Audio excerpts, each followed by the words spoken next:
अस्सलाम वालेकुम class 9 student, कैसे हैं बेटा? उम्मीद है आप खैरियत से होंगे। लास्ट टाइम का लेक्चर भी आपने अच्छी तरीके से पढ़ लिया होगा बेटा। लास्ट टाइम के लेक्चर में हम लोगों ने तफसीलन एक्सरसाइज नंबर 1.3 के बारे में डिस्कशन की थी। एंड उससे पहले हम लोगों ने जो इन्फॉर्मेशन पढ़ी है, जैसे हमने लॉज ऑफ एक्सपोनेंट पढ़े थे, रेडिकल साइन वगैरह हमने लास्ट टाइम के लेक्चर्स में डिस्कस कर लिया था। तो अगर आपने वो तमाम लेक्चर नहीं देखे तो डिस्क्रिप्शन में उसकी लिंक मौजूद है, आप जाकर वहां से क्लिक करके आप पिछले लेक्चर देखें और देन उसके बाद हम मूव करेंगे नेक्स्ट लेक्चर के ऊपर। ठीक है, सो बिना टाइम वेस्ट किए चलते हैं अपने नेक्स्ट काम की तरफ। Today we are discussing about exercise number 1.4 बेटा। और एक्सरसाइज 1.4 का जो पहला क्वेश्चन है वो है सिंप्लीफाई द फॉलोइंग, और सिंप्लीफाई करना है आपको। ठीक है, लॉज ऑफ एक्सपोनेंट में मैंने काफी सारी चीजें आपको डिस्कशन की। अगर आपने वो नहीं देखी बेटा तो ये सवाल आपको नहीं समझ में आने वाले, लिहाजा आप सबसे पहले लॉज ऑफ एक्सपोनेंट वाली वीडियो देखिए। ठीक है, स्टार्ट करते हैं बेटा। इसमें देखिए मैंने आपको बताया था कि सॉल्व करते वक्त सॉल्व लिखेंगे, सवाल को बिल्कुल सवाल की तरह उतार देंगे, और देन उसके बाद आप देखो दोनों की बेस क्या है, सेम है। बेस सेम हो और डिवाइड हो तो पावर क्या हो जाती है, सब्ट्रैक्ट हो जाती है। लास्ट टाइम मैंने आपसे कहा था जितनी भी बेस हो और उनको एक मरतबा लिखना है और उनकी पावर को सब्ट्रैक्ट करना है, यानी जो डिनोमिनेटर की जो नीचे डिवाइड होने वाली जो नंबर है उसकी जो पावर है वो ऊपर जाके सब्ट्रैक्ट हो जाएगी। और बताओ जरा 3 की पावर अगर 5 में से 2 सब्ट्रैक्ट कर दोगे तो यकीनन 3 रह जाएगी, and this is your final result. ठीक है, और करके अगर आप इसको 3 का क्यूब लेना चाहते हो तो दिस विल बी 27। ये भी आपका आंसर है, बट सिंप्लीफाई करके आपको आंसर बताना है। सो 27 भी हो सकता है, 3 इंटू क्यूब भी हो सकता है। सेकंड पार्ट जो इसका है बेटा that is 2 into power 4 multiply. इस डॉट का मतलब मल्टीप्लाई, ये भी आपको लास्ट टाइम के लेक्चर में तफसीलन मैंने बता दिया था कि मल्टीप्लाई के लिए क्या क्या इस्तेमाल होता है। इसके ऊपर 5 क्यूब है, जबकि डिवाइड में 10 का स्क्वायर है। देखो बेटा लॉज ऑफ एक्सपोनेंट के मुताबिक बेस का सेम होना बड़ा जरूरी है, जबकि यहाँ पर देखो तो 2, 5 और 10 तीन अलग अलग ही नंबर है, बेस सबकी सेम है ही नहीं, तो लॉज ऑफ एक्सपोनेंट कैसे अप्लाई करें। सो उसके लिए देखो बेटा अगर आप सॉल्व करोगे इनसे सॉल्व तो कैसे करेंगे। डिनोमिनेटर में जो बेटा 10 आपको नजर आ रहा है कि अगर इसको मैं यूं लिख सकता हूँ 2 मल्टीप्लाई 5, 2 5 जा 10 होता है। अगर मैं 10 की जगह 2 मल्टीप्लाई 5 लिख देता हूँ तो कोई फर्क तो नहीं पड़ने वाला, इसलिए ऊपर 2 की पावर 4 अपनी जगह पर मल्टीप्लाई, चलो मैं मल्टीप्लाई यूज कर लेता हूँ ताकि डॉट से आप परेशान ना हो, डिवाइडेड बाय जो 10 था उसकी जगह लिख रहा हूँ 2 मल्टीप्लाई 5, तो दिस विल बी 2 मल्टीप्लाई 5। चूंकि पावर पूरे 10 के ऊपर थी तो 10 की जगह पूरा ही आएगा, इसलिए पूरे के ऊपर पावर। ठीक है, सो देखो जरा 2 की पावर 4 बेटा मल्टीप्लाई 5 की पावर क्यूब डिवाइडेड बाय ये 2, ये जो पावर स्क्वायर है इस 2 पर अलग कर दो और मल्टीप्लाई की जगह पर ये पावर 5 पर अलग कर दो। पावर पे अलग करने के बाद आपको क्या नजर आ रहा है, अपॉन के नीचे दोनों 2 की बेसिस क्या है, बिल्कुल सेम। 2 की बेस सेम, 5 की बेस सेम, जबकि अपॉन है तो डिवाइड हो रहे हैं। सो डिवाइड रूल के मुताबिक हमारे पास दोनों 2 की बेस सेम है तो एक मरतबा और पावर सब्ट्रैक्ट हो जाएगी। मल्टीप्लाई ये वाला अपनी जगह पर, और दोनों 5 की बेस सेम है तो एक मरतबा और उसकी पावर को सब्ट्रैक्ट कर दो। तो बताओ जरा 2 की पावर अगर 4 में से 2 जाएंगी तो 2 मल्टीप्लाई 5 की पावर 3 में से अगर 2 सब्ट्रैक्ट करेंगे तो जस्ट 5। और अगर मजीद इसको सॉल्व करते तो 2 की पावर 4 आपके 2 की पावर स्क्वायर 4 है multiply 5 and the result is finally 4 5 जा 20। ठीक हो गया बेटा, ये आपका पार्ट थर्ड के अंदर अगर आप देखो बेटा this is part number 3 of question number 1। तो a प्लस बी का whole square divided by a plus b की पावर कुछ नहीं है तो 1, या c प्लस डी की पावर होल क्यूब अपॉन में c प्लस डी का होल स्क्वायर। इसी तरह जिस तरह इन 2 की बेस और 5 की बेस सेम, इस तरह a प्लस बी और c प्लस डी दोनों की अलग अलग बेस सेम है। सो ये बेटा अगर आप यहाँ से सॉल्व करते हो तो a प्लस बी की पावर 1 हो जाएगी, बेस सेम हो जाएगी और पावर सब्ट्रैक्ट हो जाएगी। नीचे कुछ नहीं तो 1 है, नजरअंदाज मत करना बेटा, तो 1 माइनस हो जाए ये डॉट यानी मल्टीप्लाई, और c प्लस डी की पावर जो है वो हमारे पास क्यूब है, तो क्यूब में से अगर आप 2 को माइनस करेंगे यानी सब्ट्रैक्ट हो जाएगा। ठीक है, सो बताओ जरा इन द नेक्स्ट स्टेप ये आपके पास क्या हो जाएगा बेटा, a प्लस बी 2 में से पावर 1 सब्ट्रैक्ट कर दो तो 1 लिखने की जरूरत नहीं क्योंकि नेचुरली भी 1 मौजूद होता है। मल्टीप्लाई और c प्लस डी की पावर अगर आप देखो तो बेटा 3 में से 2 जाएंगे तो 1 लिखने की जरूरत नहीं है, and this is your final answer. ठीक है बेटा, सो फटाफट से क्वेश्चन नंबर 1 को उतार लो, फिर इंशाल्लाह पार्ट नंबर 2 स्टार्ट करते हैं और कोशिश करते हैं कि कुछ क्वेश्चन पार्ट 2 के अभी कर लें इस वीडियो में, और जरा वीडियो लंबी ना हो इसलिए बाकी पार्ट्स हम नेक्स्ट पार्ट नंबर 2 के अंदर करेंगे जो 1.4 का पार्ट 2 होगा। ठीक है बेटा, फटाफट से इसको लिख लो, शाबाश। पार्ट 1 के तीनों क्वेश्चन आपको मैंने बता दिए कि किस तरीके से करना है। अब जो नेक्स्ट पार्ट नंबर 2 है वो हम सॉल्व करने जा रहे हैं बेटा। पार्ट 2 का जो पहला क्वेश्चन है वो देखो 1/3 मल्टीप्लाई 1/3 की पावर 4 मल्टीप्लाई 1/3 की पावर 5, दोनों की बेस 1/3 है। So once again laws of exponent को दिमाग में याद रखना है, बेस सेम हुई तो पावर हम क्या करेंगे, मल्टीप्लाई की सूरत में प्लस और डिवाइड की सूरत में सब्ट्रैक्ट करेंगे। बेस सेम होनी चाहिए, इनकी बेस 1/3 है तो एक मरतबा और पावर आपस में प्लस हो जाएगी। क्यों प्लस क्यों होगी, क्योंकि multiply base same multiply power plus. तो बताओ जरा, अगर इस कंडीशन में हो तो 1/3 की पावर हो जाएगी 4 और 5 9। बस ये आपका आंसर।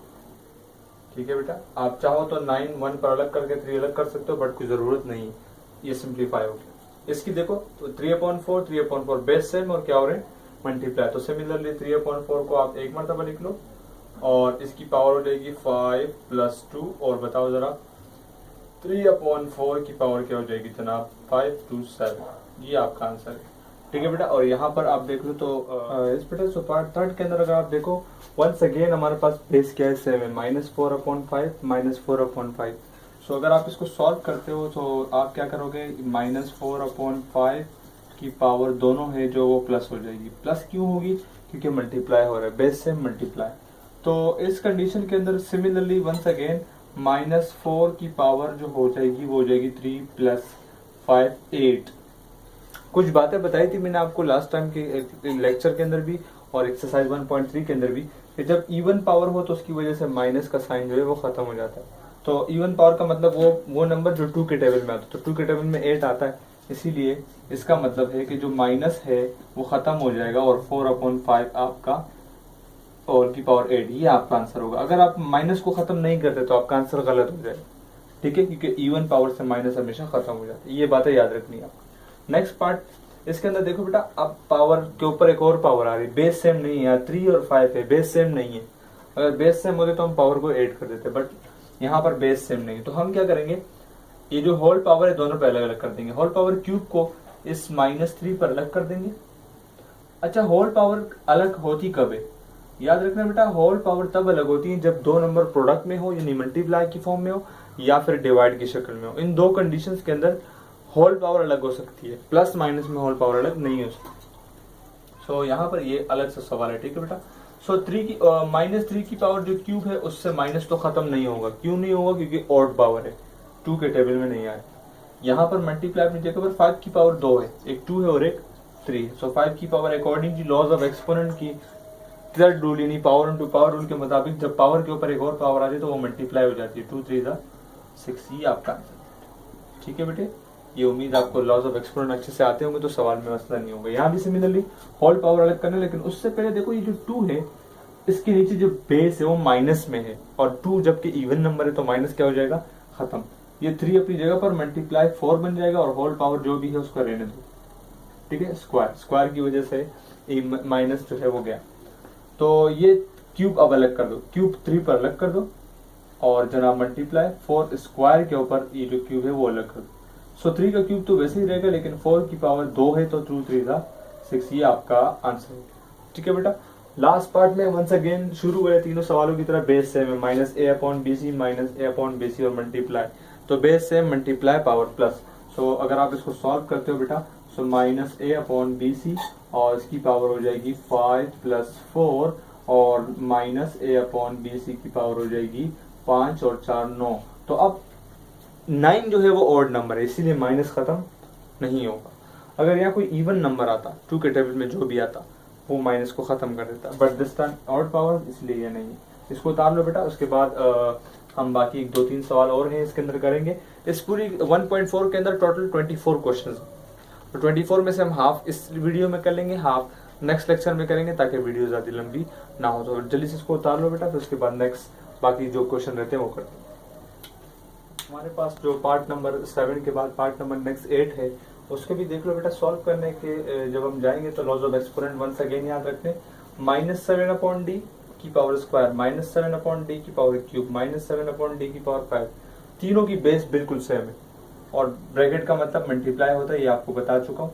सो ब्रैकेट का मतलब मल्टीप्लाई और बेस सेम, तो पावर प्लस हो जाएगी। इसका मतलब सॉल्व करते वक्त -c/d की बेसिस जितनी भी है उसको एक मरतबा लिख दोगे और पावर को +2 + 3 + 5, एक की पावर 2 थी, एक की पावर 3 थी, एक की पावर 5 थी, सबको प्लस करती पावर्स को। तो बताओ जरा -c/d की पावर क्या बन जाएगी, 2 3 5 और 5 10। अब 10 दोबारा इवन नंबर आ गया, इवन नंबर आए तो माइनस खत्म, इसीलिए माइनस हटा दोगे और c/d की पावर क्या आ जाएगी 10, और ये आपका आंसर है। ठीक है बेटा। अच्छा, इसके अलावा इस क्वेश्चन जो दोनों मैंने उतारा है, इसमें बेटा कोशिश कीजिएगा थोड़ा सा डिफरेंस रखिएगा, थोड़ा फासला देकर लिखना ताकि आपको समझ आए कि है क्या। देखो बेटा, यहाँ M1 और M2 दोनों दो M है, 2N है और 2T है।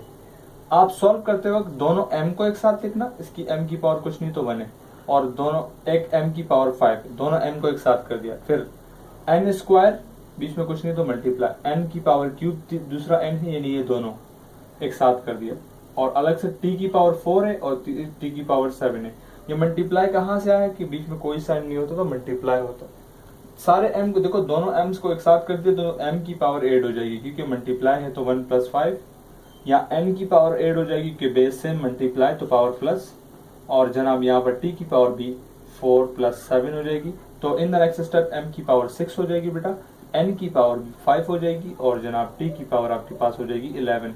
और इस तरीके से आपके पास ये का आंसर। सिमिलरली ये सवाल भी, या जितने A है उनको एक साथ कर दो, जितने B है उनको एक साथ कर दो, जितने C है उनको सेपरेटली एक साथ कर दो। देखो A स्क्वायर, A क्यूब, और ये A की पावर 4, एक ये वाला, एक ये वाला और एक ये वाला, तीनों A को मैंने एक साथ कर दिया। फिर B कौन से, एक ये वाला B और एक ये वाला B, दोनों को एक साथ कर दो।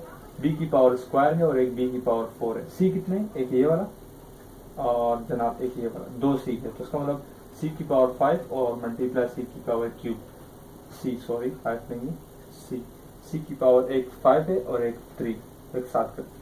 अब A कितने, 1 2 3, तीनों की बेस से में एक मरतबा, और पावर सबको प्लस कर दो, जितनी पावर है मल्टीप्लाई B की जितनी पावर है उनको प्लस कर दो, बेस को एक मरतबा लिख के, और C की पावर जितनी है उनको आपस में प्लस कर दो, क्योंकि बेस सेम है तो मल्टीप्लाई की वजह से पावर प्लस हो जाएगी। तो बताओ A की पावर 2 3 5 और 9 हो जाएगी, और मल्टीप्लाई ये A है, ठीक है।